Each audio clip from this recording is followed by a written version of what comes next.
और अब शुरुआत करेंगे 4 के चक्रव्यूह का।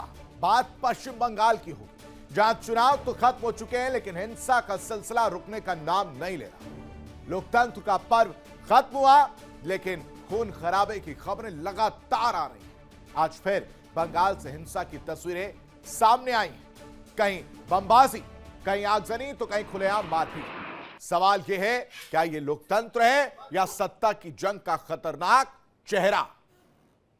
चुनाव के नतीजे आ चुके हैं, जनता अपना फैसला सुना चुकी है, सबका भविष्य तय कर चुकी है जनता। लेकिन क्या राजनीतिक दल उस फैसले को स्वीकार करने के लिए तैयार है? क्योंकि ममता बनर्जी तो साफ तौर से कह रही है कि वो इस्तीफा नहीं सौंपेंगे। या फिर हार जीत की लड़ाई अब सड़कों पर लड़ी जा रही है। ये तस्वीरें आप देखिए, ये तस्वीरें दिल को झकझोर देंगी। हाथापाई, हिंसा, खून खराबा खुलेआम सड़कों पर देखने को मिल रहा है और कानून व्यवस्था पूरी तरह से फेल नजर आ रही है। क्या प्रशासन इस वक्त मूक दर्शक बना हुआ है या फिर यह हिंसा राजनीतिक संरक्षण में हो रही है? पश्चिम बंगाल एक ऐसा राज्य जहां राजनीति सिर्फ विचारों की लड़ाई नहीं रही, बल्कि आरोप है कि कई बार खून और खौफ के साय में बदल जाती है।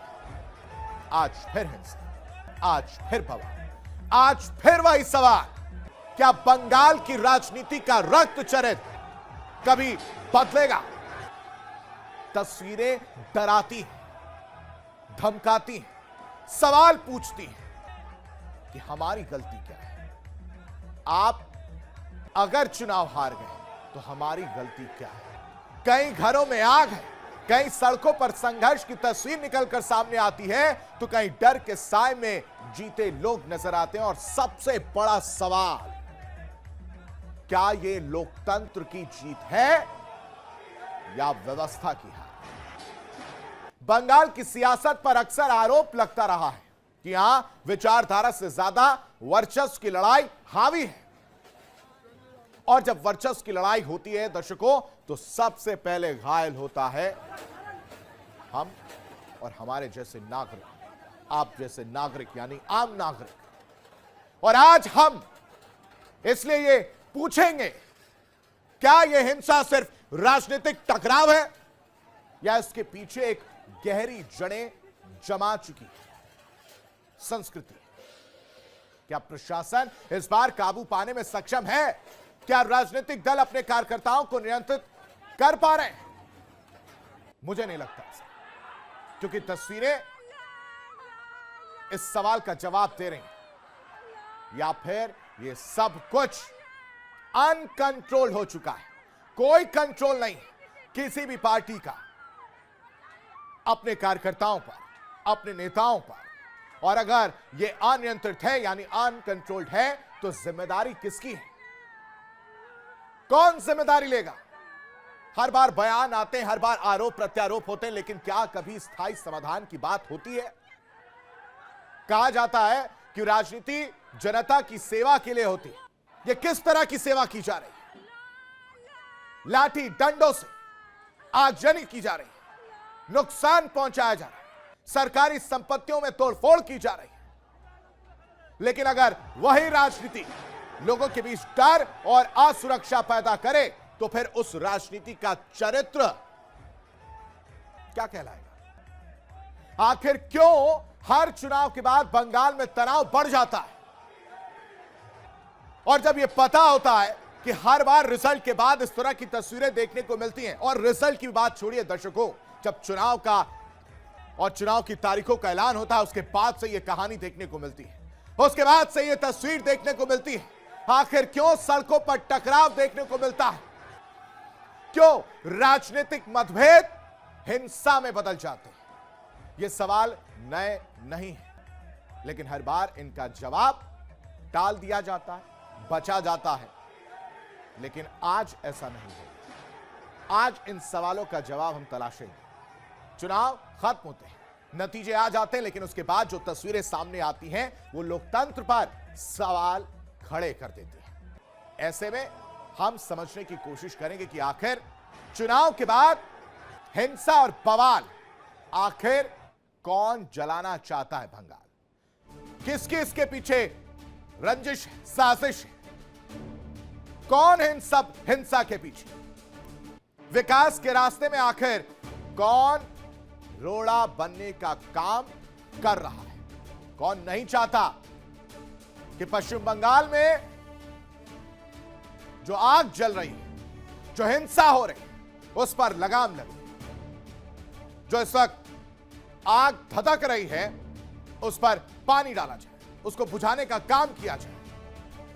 कौन है इन सब साजिश के पीछे और क्यों इसको लेकर तैयारी नहीं की जाती है?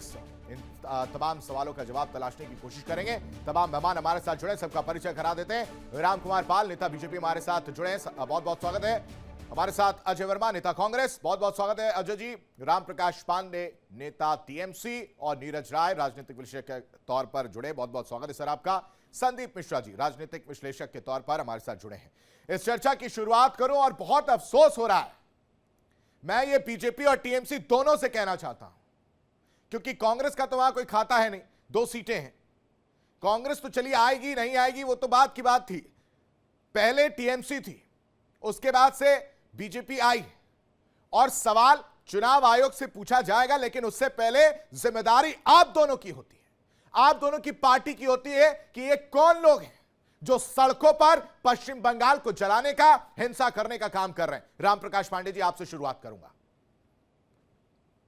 चलिए, बड़े चीज से बोलना पड़ रहा है कि दुर्भाग्य है कि भारतवर्ष की राजनीति जिस दौर से गुजर रही है, ये नहीं देखा जा रहा है, दोषारोपण की राजनीति चल रही है, और मैं धर्म का बड़ा ठेकेदार हूं, ये साबित किया जा रहा है, किंतु असामाजिक तत्वों को चिन्हित नहीं किया जा रहा है।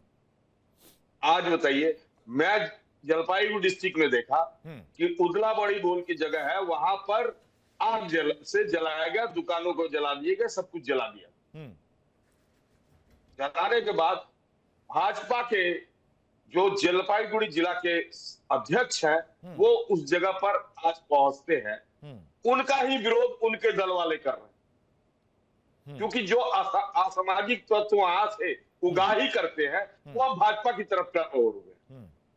ठीक है, मेरा एक ही कहना है कि असामाजिक तत्व को राजनीतिक शरण ना दिया जाए। असामाजिक तत्व, दोष बढ़ने वाला जो आपने जिक्र किया, बहुत अच्छी बात कही सर, मैं उसको अप्रिशिएट करता हूं, लेकिन उसमें आपने बीजेपी का ही नाम लिया, दोष तो आप ही मढ़ रहे हैं। आपने एक बार भी टीएमसी कार्यकर्ता या नेताओं का नाम नहीं लिया, टीएमसी के कार्यकर्ता वो कुछ नहीं कर रहे हैं। देखिए, अब वो जो असामाजिक तत्व थे, इससे पहले जब आए, ये दोषारोपण किए, किंतु वो असामाजिक तत्व है। अब वो गेरुआ तिलक और गेरुआ कपड़ा पहन लिए, वो असामाजिक तत्व जो इनके साथ है। मतलब जो असामाजिक तत्व हैं, उनका रंग आपने बता दिया। टीएमसी का आप कुछ नहीं कहेंगे सर? मैं अभी भी पूछ रहा हूं। अब टीएमसी तो वहां जीती नहीं, वो क्या करेगी? वहां तो हारी हुई है, जहां पर आग जली हुई है। ठीक है, मतलब एक बार भी आपने नाम नहीं लिया है, ये बहुत अफसोस की बात है। मैं सोच रहा था कि शायद आप निष्पक्ष होंगे। संदीप मिश्रा जी, ठीक है, आरोप प्रत्यारोप अपनी जगह है, चुनाव अपनी जगह है, रिजल्ट किसी के फेवर में होता है, कोई हारता है, लेकिन सबसे पहले जिम्मेदारी हो जाती है, जो मुझे लगता है चुनाव आयोग तो है, लेकिन पार्टियों को भी यह फैसला लेना होगा कि सरकारी संपत्ति और हिंसा कोई रास्ता नहीं है। कार्यकर्ताओं को समझाना होगा कि एक परिचय दीजिए आप लोग, लेकिन वो नहीं देखने को मिलता है। राम प्रकाश पांडे जी ने अच्छी बात कही कि दोष मढ़ देते हैं फिर, लेकिन वही सबसे पहले दोष मढ़ते हुए नजर आ गए कि बीजेपी के लोग, टीएमसी का नाम नहीं ले रहे हैं। संदीप जी, देखिए, मैं तो यहां पर यह कहूंगा कि पश्चिम बंगाल को इस नतीजे में जो है, जो अभी नतीजा आया है, 5 दशकों की हिंसा की राजनीति से मुक्ति मिली है, और उस हिंसा की राजनीति को हर किसी ने किया है। कभी कम्युनिस्ट हिंसा किया करते थे, कभी टीएमसी के लोग हिंसा किया करते थे, और आज जब बंगाल में 206 सीटों के साथ भारतीय जनता पार्टी सत्ता में आ गई है, तो यह जिम्मेदारी निश्चित ही सबसे पहले बनती है भारतीय जनता पार्टी के ऊपर कि लॉ एंड ऑर्डर को मेंटेन करे और उसके कार्यकर्ता अनुशासन में रहें। लेकिन अनुशासन में रहने का मतलब ये नहीं है कि एक थप्पड़ पे मार पड़े तो दूसरा थप्पड़ आगे कर दें। तो अगर टीएमसी के लोग गुंडई पे उतारू हैं या कानून अपने हाथ में ले रहे हैं तो और पुलिस वहां पर तुरंत उपलब्ध नहीं है सुरक्षा के लिए, तो निश्चित ही right to private defence Bharatiya Janata party के कार्यकर्ताओं को और एनडीए के कार्यकर्ताओं को जरूर मिलना चाहिए और मिलता है। इस तरह से कहीं कोई गलत नहीं है। देखिए इंडिया डेली 24/7 अब आपके स्मार्ट टीवी पर। इंडिया डेली मौजूद है सभी डिजिटल प्लेटफॉर्म पर लाइव और लगातार। इंडिया डेली 24/7 हर दिन राष्ट्र को समर्पित।